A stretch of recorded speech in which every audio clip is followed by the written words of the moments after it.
আসসালামু আলাইকুম। SST agro দিনাজপুরের পক্ষ থেকে আপনাদের সবাইকে স্বাগতম। কোয়েল পাখি পালন শিখুন পর্ব 2। কোয়েল পাখির জাত নির্বাচন ও ভালো বাচ্চা চেনার উপায়।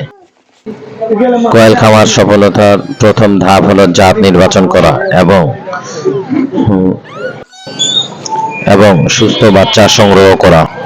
ভালো কোয়েলের বাচ্চা হবে চঞ্চল ও সক্রিয়, চোখ থাকবে উজ্জ্বল ও পরিষ্কার, পা সোজা ও শক্ত থাকবে, শরীরে কোনো ক্ষত থাকবে না, পালক শুকনো ও পরিষ্কার থাকবে, খাবার ও পানির প্রতি আগ্রহ থাকবে। যে ধরনের বাচ্চাগুলো কিনবেন না: দুর্বল ও ঝিমানো বাচ্চা, পা বাঁকা, চোখ বন্ধ, চোখ দিয়ে পানি নাভি সঠিকভাবে শুকায়নি এমন বাচ্চা।